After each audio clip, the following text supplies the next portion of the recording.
Como se sabe desde hace más de 120 años, la intensidad de nuestras funciones fisiológicas determina en última instancia la duración de nuestra existencia. Esta ley es muy conocida y como vamos a ver de inmediato, a los animales superiores les es dado, les está permitido tener una cantidad específica de latidos del corazón. Esto es 1.000 millones de latidos.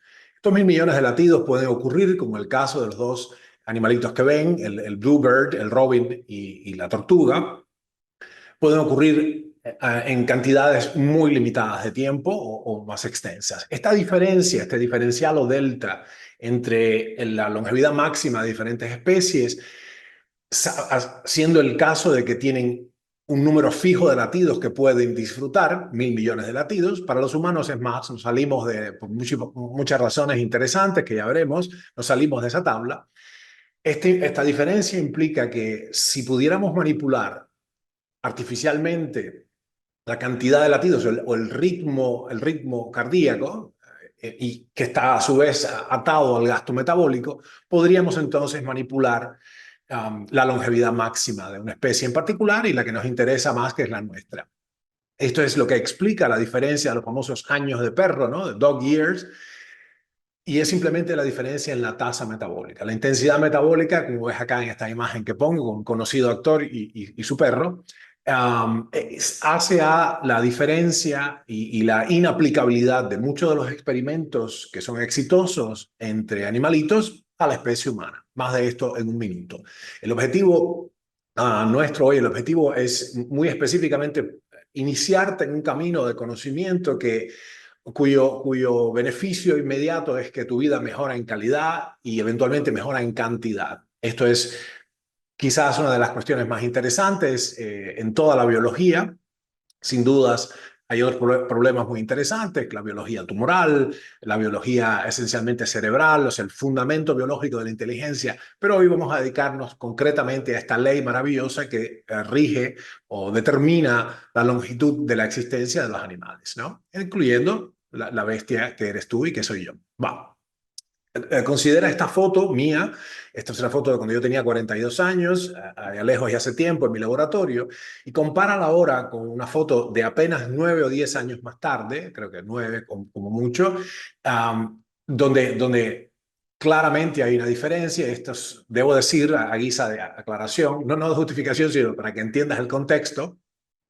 Estoy enfrente de lo que hago y quién soy, pero estos fueron años de una brutal cantidad de trabajo. Estamos hablando de no menos de 12 horas de trabajo, usualmente 13 o 14, pero en promedio unas 12 horas de trabajo, unas 4 horas y un poquito más de sueño. El promedio de las horas dormidas, 4 horas y cuarto en esa década furiosa.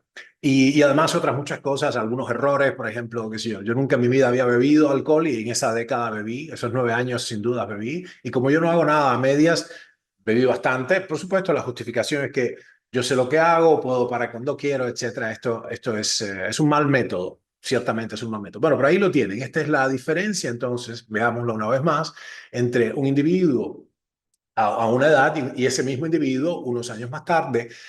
La trayectoria e intensidad, el ángulo de la curva de esa trayectoria de envejecimiento es una de las más interesantes cuestiones en la biología y hay que resolverla de esta manera. Para sumar entonces, o resumir entonces el concepto de la intensidad de tu existencia, eso se llama the rate of living en biogerontología, es simple y sencillamente el hecho de que la cantidad de latidos o la cuota vital, la cuota de vitalidad que nos es dada al nacer, puede ser gastada con intensidades variables y eso va a impactar en la longevidad máxima. Como veremos dentro de poquito, hay una manera de abordar en términos generales para la especie humana esto, que es la idea, la noción de la expectativa de vida al nacer. Pero aquí nos referimos a otro asunto. Vamos a ver que las condicionantes de la expectativa de vida son múltiples. En cambio, las condicionantes de la longevidad máxima son mucho menos y mucho más específicas, ¿no? Como ves en este gráfico que pongo, en el eje vertical aparece la edad biológica y en el eje horizontal la edad cronológica. Estas dos diferencias son estos dos ejes, la edad estrictamente biológica y lo que dice tu documento que llevas en este planeta viviendo. Tienen, por supuesto, están profundamente imbricados, pero no es lo mismo el conjunto de elementos que yo puedo medir, que evidencian cómo estoy fisiológicamente. Y aquí hay estresores fisiológicos, ambientes que permiten la restauración, ciertas injerencias del régimen de vida y básicamente también el make-up o vamos a decir el los fundamentos no sé cómo decirlo, es algo así como aquello con lo que cuento, es decir, el genoma básicamente. Wow.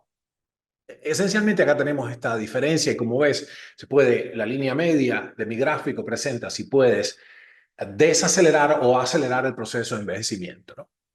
Bueno, ¿qué hacemos entonces? Yo vengo escuchando por aquí en las publicaciones de divulgación, no en las científicas, pero en las divulgaciones, que la cosa es meter mucho músculo porque eso es prolonga la vida, la longevidad. Se habla displicentemente de la longevidad como sinónimo de si puedo alcanzar o no. ¿Cuán cerca quedo de la expectativa de vida al nacer? Que como sabes, hemos discutido antes en nuestro canal, es la expectativa de vida, life expectancy, está regionalmente determinado y está sujeto a tu generación. En otras palabras, ¿cuánto puede esperar vivir en promedio un sujeto que ha nacido, digamos, en, qué sé yo, Cataluña en la década del 60? Esto es la expectativa de vida. Pero resulta que este es el Belgian Blue, una especie conocida porque hay una mutación. Ahí está, se ha silenciado un gen, que es el gen de inhibidor de la miostatina. Nosotros estudiamos muchísimo esto como una probable solución para, bueno, la sarcopenia senil, pero específicamente para la caquexia en los pacientes cancerosos que consumen la masa muscular. Bueno, esto no es un asunto porque semejante musculatura acelera el gasto, o sea, es muy cara de mantener, es biológicamente muy cara y esto va en contra de la ley general de que mientras que definiremos un minuto más, mientras más alto el expendio calórico, más corta la existencia.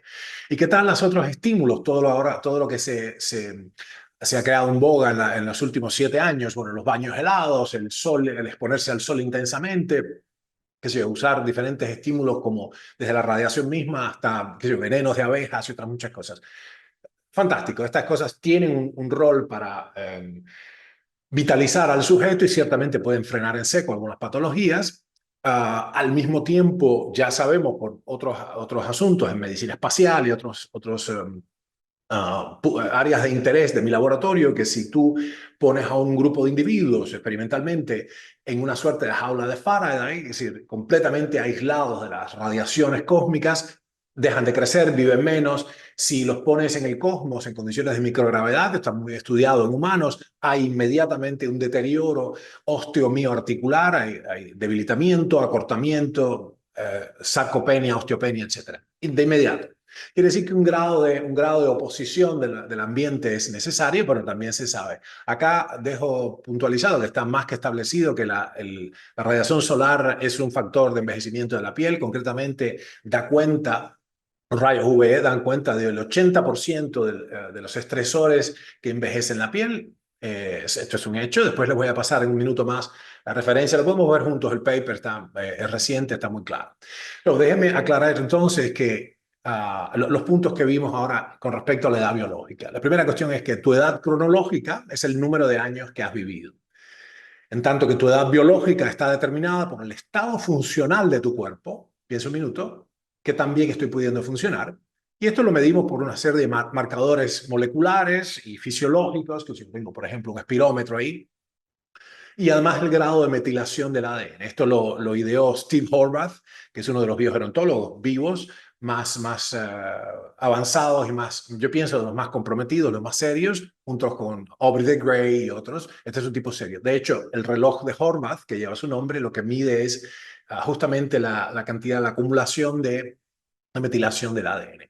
Esta distinción, mis amigas y amigos, esta distinción entre edad biológica y edad cronológica es fundamental. Una persona puede tener, por ejemplo, 65 años, según su documento. Yo ya he visto, veo como Rodrigo de Triana, veo ahí ya cerquita, tierra a la vista, veo los 65 años ya a la vuelta de la esquina. Pero quizás pueda funcionar esa persona mucho mejor que lo que su documento indica o también mucho peor. O sea, dependiendo de su salud, de su régimen de vida, de las enfermedades subyacentes, de lo que arrastra, esto puede ser más o menos. ¿Se acuerdan de la curva? Puede estar por encima o por debajo, su funcionalidad puede estar por encima o por debajo de su edad cronológica. Este delta identifica en esta disciplina el diferencial. Este delta o diferencial tiene consecuencias en el mundo real. ¿Okay? Esto es, la edad biológica es un indicador predictivo de supervivencia, incluyendo la mortalidad en pacientes críticos. Si una persona arriba a una unidad de terapia intensiva, una UTI, y tiene una apariencia no cosméticamente adquirida, sino es un individuo que luce a cara lavada, más joven que lo que su documento indica, las probabilidades de que sobreviva son realmente superiores a un individuo que tiene el fenotipo contrario. O por cierto, entre paréntesis, la malnutrición crónica, de la cual nuestro laboratorio es enemigo acérrimo, enemigo jurado hace 3 décadas, la malnutrición crónica, concretamente la falta de micronutrientes, no los macros, los micros, se correlaciona con o sea, otorga un fenotipo de envejecimiento acelerado. Anótalo. Por cierto, habíamos aclarado que tenías que buscar con qué anotar. La malnutrición crónica otorga o produce un fenotipo, una apariencia morfológica y funcional, de envejecimiento acelerado. Así que ahí mismo, cierro paréntesis, ahí ya tienes una intervención que puede hacerse. Esto no implica que vas a prolongar la longevidad máxima con los micronutrientes, lo que vas a impedir el envejecimiento acelerado. Estas son dos cosas separadas que tenemos que dirimir. Bueno, entonces, las personas biológicamente mayores a su edad cronológica tienen un riesgo de muerte significativamente mayor, independiente de su edad real o sus comorbilidades. ¿Estamos claros, no? Muy bien. Good.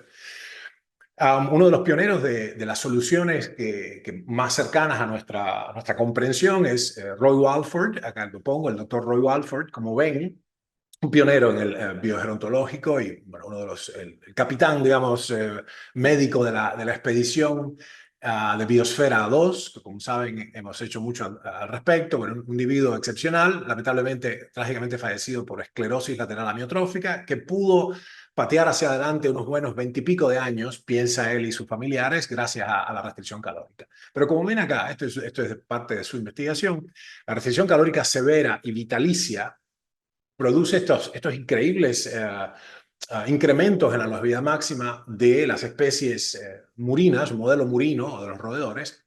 El asunto es cómo trasladarlos a la especie humana. Más de esto en un rato siguiente, un poquito más. Ahí tenemos entonces, esto es muy gracioso, un profesor que se fue sacando una foto por año, vestido igual, con las mismas gafas, etc. Como vemos, hay una progresión del deterioro del envejecimiento y lo que nos interesa, recuerden este concepto, es si podemos cambiar el ángulo de la curva, ¿no? El ángulo de la curva. En otras palabras, si podemos desacelerar el envejecimiento al punto que en algún momento se vuelva, aunque sea marginalmente negativo. Aunque solo se torne el envejecimiento marginalmente negativo, menos 0,2, técnicamente estaríamos reconstruyéndonos en función de la edad. Esto no parecía posible y ni siquiera serio de contemplar hace apenas 7 o 10 años. De hecho, a muchos de nosotros con intereses genuinos en biogerontología por décadas, nos costaba reconocer en público esto, porque de hecho te sacaban riéndote del Congreso. Entonces, eso no era ciencia verdadera. La ciencia verdadera en ciencias biológicas eran otros problemas. Había que taclear otros problemas mucho más concretos, porque el envejecimiento es simplemente un proceso natural que no tiene vuelta atrás. Bueno, resulta que esto está claramente establecido hace mucho, de hecho más de 2 siglos, que hay una suerte de incremento exponencial de la mortalidad en función de la edad. Esto se conoce, está descrito como la función de Gompers, muy socorrida para estudiar múltiples cuestiones, inclusive y mayormente, cuánto debe cobrar una compañía de seguro al asegurado en función de cuán avanzadas las probabilidades son de que vaya a cobrar el seguro de vida, ¿no? Pues, cuán probable es que este sujeto muera en los próximos 7, 14 o 21 años. Eso es lo que se plantean las compañías de seguro. ¿Por qué es importante esto para mí y para ti? Porque en la medida en que estamos constreñidos por esta ley de Gompers, que la mortalidad se duplica cada 8 años, a partir de, como ven acá, de más o menos de la pubertad, del Bar Mitzvah, entonces tenemos que hacer intervenciones cada vez más robustas si queremos oponernos a esta fuerza neta. Por ejemplo, en la medida en que nosotros vamos con un automóvil más rápido en la carretera, mayor oposición ofrece el aire, la resistencia del aire, al punto que en velocidades supersónicas, por encima de la velocidad del sonido, entonces la resistencia del aire es tal que pareciera que estás volando en un tarro de miel, una cosa así, como melazas, ¿no? Se vuelve genuinamente opositora la atmósfera. Esto lo que implica, como alegoría, implica que mientras más tiempo pasa, más intervenciones tenemos que hacer para simplemente retener nuestro nivel de vitalidad. Les decía ahorita la cuestión de la radiación ultravioleta y el envejecimiento de la piel, que esto no implica ninguna otra cosa que lo que estoy diciendo. Yo, de hecho, pienso que el sol es una fuerza sanadora, absolutamente monumental. Yo estoy vivo, entre otras cosas, gracias a eso, porque tuve muchos problemas de muchacho, problemas personales, pero tenía tuberculosis, estaba muerto de hambre y el sol me sostuvo con vida. Yo estoy completamente, no sé por qué intuitivamente en los años, principios de los 80 fue esto, que la década del 80 entera pasé, como dirían en Cuba, más trabajo que un forro de catre. El sol me sostuvo con vida. Pero yo sugiero que los que van a hacer eso, que tomen sol cubriendo el rostro de alguna manera, exponiendo las partes pudendas incluso, pero las partes blandas y blancas, y no castigando en la curva, la V esta del escote, ni la cara, porque estamos muy expuestos normalmente. Este paper, no tengo cómo compartírselos ahora, pero se llama Efecto del Sol en los signos clínicos visibles de envejecimiento en la piel de las personas caucásicas, ¿no? Caucásicas. Así que este es un paper muy sólidamente hecho, lo pueden buscar, está en PubMed. Um, Les doy un minuto para que lo copien y ahí está. Vamos a seguir con eso. Copien la pantalla, después copien y peguen el título. Esto está clarísimo que hay que protegerse.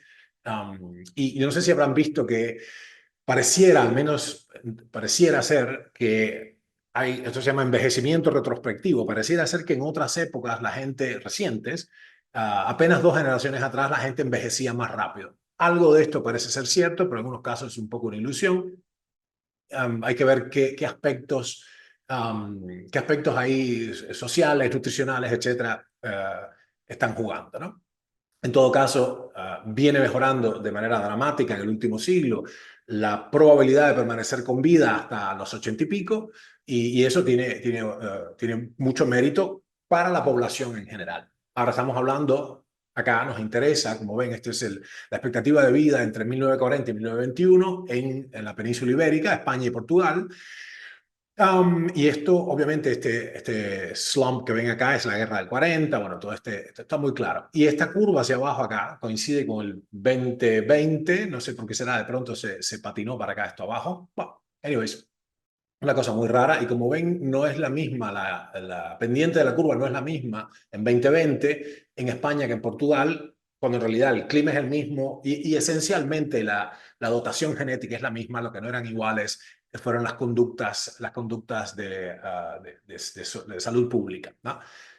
No puedo decir más acá en este canal porque ya me han cancelado por arriba de una docena de veces. Bien, entonces consideren esto, nosotros estamos como cultura mucho mejor en términos de va incrementándose, si bien ya se aproxima una meseta, va incrementándose en la expectativa de vida al nacer, se incrementó en el último siglo netamente, pero ahora nos interesa la longevidad máxima, que es un criterio individual, ¿no? Se sabe que en la especie humana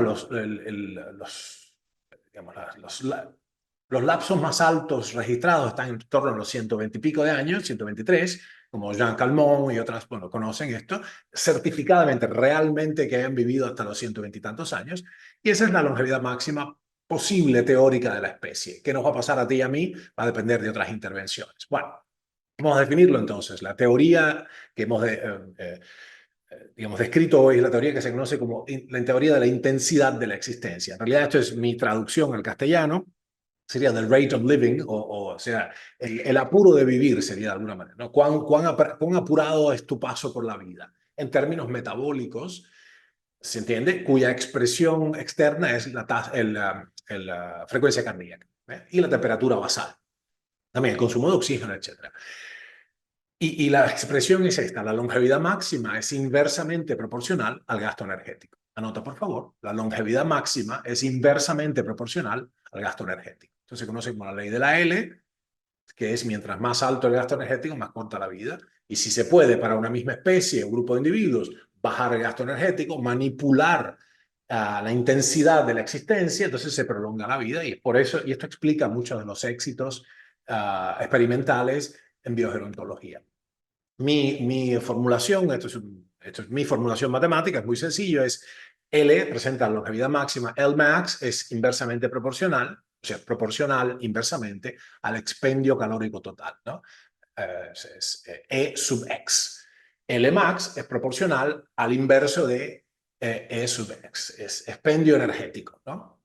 Muy bien, esta es la formulación matemática. Si quieres copia, si la vas a reproducir, por favor, menciona al autor de la expresión. Así estamos todos en el lado de la bondad. Ok, mi laboratorio ha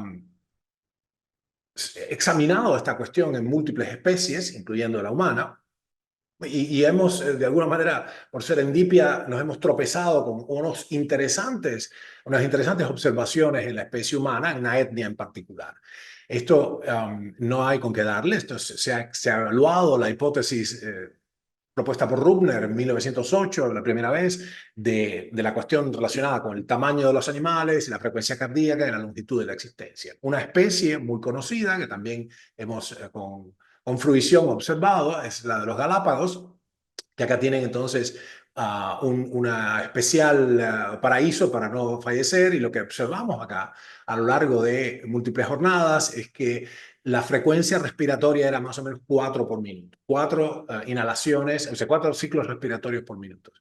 Les cuento que es muy difícil hacer todo esto, finalmente intentamos hacerlo por medio de sonido, pero algunas expelían sonido, otras no. Y finalmente lo que se le ocurrió a una compañera nuestra es ponerle un plumón de ave pegado así, no sin esfuerzo, y que en la expiración eso o sea, fuera una especie de indicador de la respiración. Es muy complicado y porque hay brisa y cualquier cosa mueve esto, no está en un ambiente confinado, porque esto es digamos, cómo operan los Galápagos en su medio, en su hábitat normal. Y es difícil, pero lo que encontramos fue que es en promedio unos 4 respiraciones por minuto. Y eso entonces nos da alguna clave sobre la temperatura, sobre la tasa metabólica basal, todos estos factores. En el otro extremo, el otro costado de la biogerontología, hay un montón de hipótesis complejas, como la entropía de la cromatina, que aquí muestro, y otros muchos asuntos que están claros. Si hay una metilación deficiente del ADN, si hay remodelación de la cromatina, deterioro estructural de las histonas, que son esa especie de bola de estambre, ¿no? Ese ovillo de estambre donde está empaquetado el ADN y que se abre para la lectura de ciertos genes o no, se expone o no a la lectura en función de las condiciones ambientales y esto es precisamente un regulador epigenético. Y finalmente se postulan también errores en la transcripción, esto es una mutación genética puntiforme, se llama point mutation, una mutación puntiforme de una sola base que produce entonces un error en la secuencia primaria de proteínas que a su vez se expresa más adelante como una falla funcional. Esto es más que claro. Bueno, nosotros entonces tenemos la disyuntiva de si ok, tacleamos la cuestión, esto es 30 años atrás, tacleamos la cuestión del envejecimiento como un problema estrictamente ingenieril, o por el contrario, lo tacleamos, lo abordamos como un problema termodinámico. Ya les cuento cuál fue el origen de mi decisión, que es, como ya se lo imaginan, abordarlo como un problema termodinámico. El origen de mi decisión fue fundamentalmente económico. O sea, la otra ruta es inmensamente más cara que lo que yo podía conseguir. Y los experimentos, de hecho, el primer experimento de restricción calórica que hizo mi laboratorio en cobayos, básicamente lo hice en un espacio de mi casa, allá lejos, y hace tiempo, frente al Jardín Botánico de Buenos Aires, y tenía el rol de enseñarme a mí mismo la disciplina experimental en un campo que me era desconocido hasta la fecha. Bueno, entonces, estas cosas son así, a veces uno hace lo que puede y eso definió el rumbo de mi laboratorio. Como les decía, de manera serendipitosa, ¿no? Serendipitously, nos dimos de bruces con la ley de Rubner en humanos, porque básicamente analizando por razones que nada tienen que ver con la longevidad, las etnias, los pueblos circumpolares, los Inuit, los Yupik, los Evenki, etcétera, nos encontramos, esto está expresado en el documental Cáncer y Civilización, lo pueden ver, son las imágenes que estoy mostrando, no me detengo hoy, búscalo. está en YouTube gratuitamente, nos encontramos con que en perfecta salud metabólica, los pueblos circumpolares tenían una vida mucho más corta de lo que permitiría suponer una salud tan robusta. O sea, tenían excelente salud. Esto es a guisa de todos nuestros amigos que tienen una propensión, una inclinación hacia la salud ancestral y todo este rollo. Bueno, esto, más ancestral que esto no hay. Okay. Y el problema es que con un metabolismo rápido y furioso, Fast and Furious, como la película, con un metabolismo rápido y furioso, se vive menos, simplemente porque se te gasta la pila. ¿Se acuerdan al inicio cuando comparamos al Robin, al Bluebird y a la tortuga de tierra? Tenemos 1.000 millones de latidos en todas las especies, pero la velocidad a la que gastas estos latidos es muy diferente entre una especie y otra, y esto determina la longitud de la existencia. Mi nota dice los Inuit, los Yupik, los Evenki y otros pueblos circumpolares, quiere decir por encima, circumpolares es por encima de la línea que se llama the tree line, la línea donde crecen los árboles, el casquete del mundo, ¿no? El sombrero del mundo. Estos pueblos han sido zoóvoros durante los últimos, 42.000 años.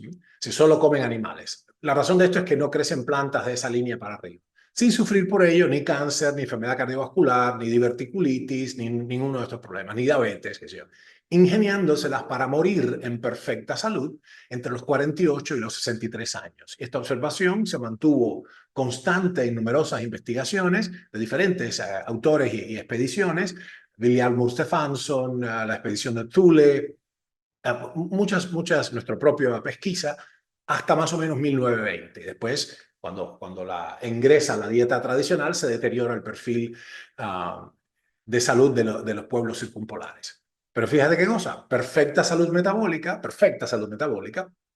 y no pueden vivir más allá de cierto punto porque se queman antes, se queman. Esta es la comprobación, si recuerdas la expresión matemática con la que se me ocurrió describir esta ley, es la longevidad máxima es inversamente proporcional al expendio calórico total.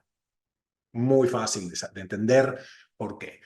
A este punto nos llama la atención, o sea, nos conviene recordar, y esto ayer, para asombro mío, muchas de las personas, de hecho, virtualmente ninguna persona de las presentes en una reunión ayer privada, acerca de un programa nuestro que ya está cerrado, de hecho, no es un pitch, se llama BIOS Europa. Virtualmente una sola persona sabía sobre el concepto de velocidad de fuga, escape velocity, actuarial, es decir, la analogía de la velocidad de fuga traída al mundo de la biogerontología. Les voy a dar una tarea específica después sobre esto para que progresen en esa dirección. Felicitaciones, por cierto, a todos los que entraron a tiempo al programa BIOS Europa. Ya está cerradísima la inscripción, es imposible admitir nadie más porque como es una convivencia, las habitaciones son fijas. No es por mala voluntad, es una cuestión esencialmente de espacio, de disponibilidad, de capacidad de carga, ¿no? De carrying capacity. La constante K, en este caso, de carrying capacity, ya está saturada. Bueno, el escape velocity, la velocidad de fuga, lo que dice es que esencialmente en la medida en que un objeto se acerca a los 11 kilómetros por segundo, puede escapar de la atracción gravitacional de la Tierra. Todo otro objeto volando a velocidades inferiores, entonces se llama la primera velocidad cósmica, simple y sencillamente caerá eventualmente a la Tierra, atraído por el fantasma de Newton. No, atraído por la fuerza gravitacional. ¿Por qué tuvo Newton que inventar esto? Éramos tan felices antes de 1350. Bueno, acá entonces la alegoría que hemos usado es esencialmente que si uno puede regenerar su organismo a una velocidad, aunque sea marginalmente mayor que la velocidad de deterioro, que el grado de atrición, hay una lista enorme de aspectos observados por los cuales envejecemos, entonces técnicamente estaría rejuveneciendo con el tiempo. Lo que implica esto es que el progreso de la ciencia es tal que ahora más o menos un año más de progreso científico nos da un cuarto de año, un trimestre más de vida. O sea, mientras cada año que permanecemos en este planeta podemos vivir un trimestre más, habida cuenta de los avances científicos. Se está acercando el tiempo, decimos varios, en que entonces un año más de progreso científico otorgue otro año más de vida. Cada año de progreso científico otorgue un año más de vida. Con lo cual, cada año que permaneces acá, incorporas nuevos elementos y progresa un año más tu vida, con lo cual tienes un año más de progreso científico, con lo cual progresa tu vida y así, así. Eso se llama escape velocity, es una alegoría, velocidad de fuga, velocidad de escape, velocidad de fuga. Bien, bueno, ¿qué es lo mejor que tenemos ahora? ¿Se acuerdan que les dije que mi decisión fundacional en un punto, 30 y pico de años atrás, es ¿a dónde me meto? Me meto en, busco fondos para hacer investigación fundamental en términos de resolver la ingeniería del envejecimiento o busco fondos para validar y tomar acción en la visión, en el aspecto termodinámico del envejecimiento? Bueno, como saben, esa bifurcación en el camino me llevó hasta acá y lo que pudimos investigar entonces, y me parece la forma más democrática y accesible y perfectamente entendible de mejorar todas las patologías degenerativas y prolongar la longevidad máxima es la restricción calórica severa. Felicitaciones también a todos los que entraron en el grupo Ayuno Profundo 3.0. Nuevamente, cerrado el programa, por favor no escriban, ya no tengo cómo alocar más personas en los grupos, los subfenotipos, pero no es un argumento de venta, les estoy diciendo simplemente felicitaciones. El programa existe, el año que viene lo abriremos nuevamente. La restricción calórica, dice este paper, publicado en Science, en una fecha que no logro ver, dice, demora el incremento, el inicio de las enfermedades y la mortalidad en los monos rhesus. Quiere decir que hay una cuestión con los primates no humanos. También este paper, que ni siquiera es nuevo, es del 2011, dice,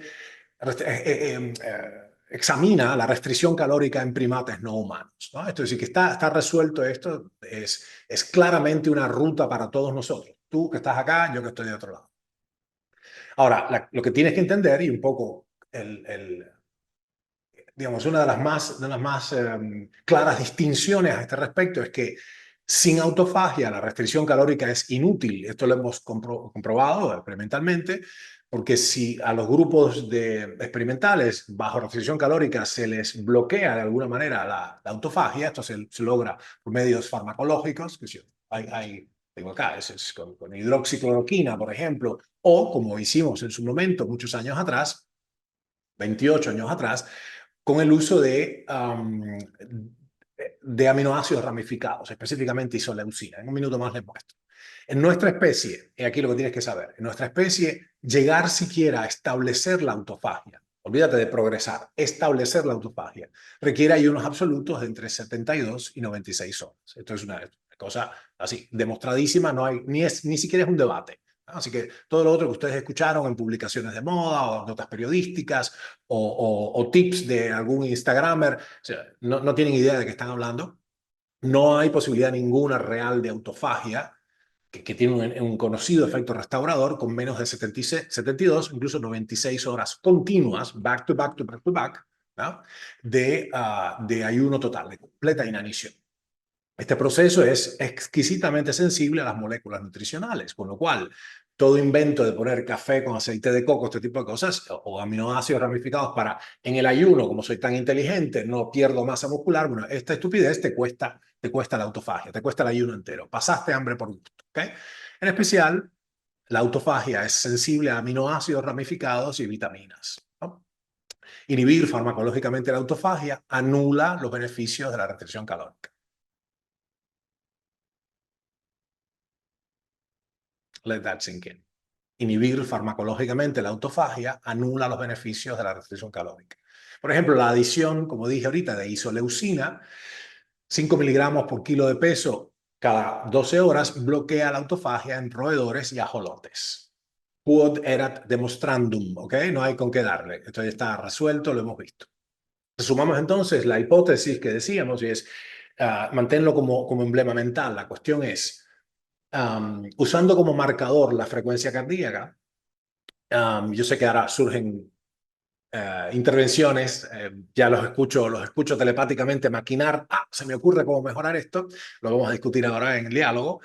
Um, Usando como marcador, decía, algunos indicadores sistémicos de cómo es la intensidad de mi existencia, por ejemplo, la temperatura basal, el consumo de oxígeno, la tasa metabólica basal, etcétera, y por supuesto la frecuencia, yo puedo concebir entonces que, te lo dejo como hipótesis de abordaje, o sea, como no como hipótesis de trabajo, como emblema de ejercicio, ¿no? El emblema de trabajo es cómo hago para bajar el gasto por unidad de tiempo.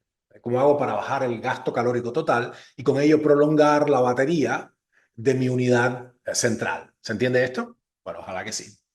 Yo tengo esta breve, entonces, fórmula. Ustedes saben que soy alérgico a los tips. Esta es la vía más segura para continuar siendo un topo y creer que uno está en el camino correcto solo para encontrar que los próximos tips del próximo influencers son contrarios a los que tenías y no sabes cómo defender una u otra posición. Mi fórmula es muy sencilla, es ayuno, oración y vigilia. Esto se lo debo a Oski de la Torre, mi camarada, mi hermano de la adolescencia. Ayuno, oración y vigilia. Que implica en este caso, esto es una conocida fórmula del cristianismo práctico. Ayuno, como su nombre lo indica, es inanición, que dependiendo de tu edad, tu sexo, tus condiciones, el clima, tus objetivos, es entre 3 o 4 días o 7 o 10. La oración es súper importante porque en este caso una de las líneas de código más importantes, uno de los sistemas operativos más importantes que puedes traer para que no te lleve de la nariz la vida contemporánea, es justamente el afinamiento espiritual, si se entiende, ¿no? Spiritual tuning sería como afinarte, ¿no? Como un diapasón, afinarte espiritualmente. La oración, y mira quién te lo dice, no la meditación de mirar para arriba, la oración estoy diciendo, rezar concretamente, son un camino así espectacular. Que no le guste, a mí, yo no tengo ningún interés en su opinión, así que te deja dar.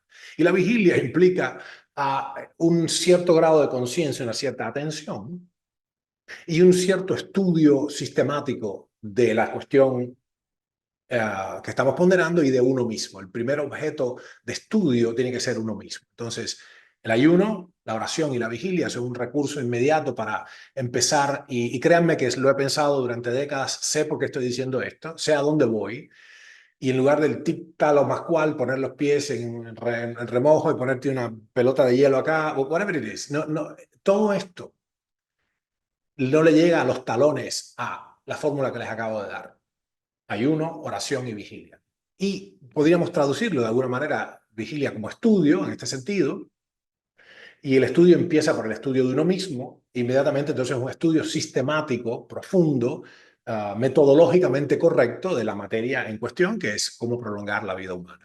Les dejo entonces como tarea que vean este video, o sea, esto es gratis, está en YouTube. Esta fue una entrevista, una conversación, de hecho, con Jesús Sierra, y yo creo que es una de las conversaciones más sensatas que he tenido. Esto es totalmente en función de la capacidad de diálogo y es un excelente entrevistador, Jesús Sierra. No sé si no es, perdonen mis otros amigos que entrevistan también, pero esta fue espectacular. Estaba súper preparado y además on point. Entonces, miren esto. Tiene un minuto, casi 2 horas de conversación.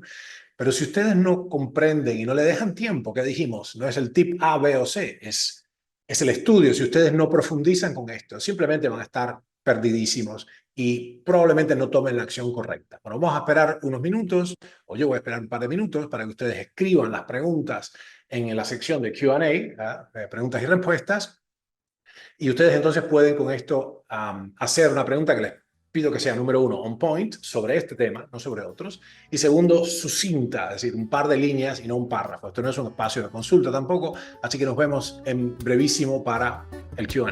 Allá va eso.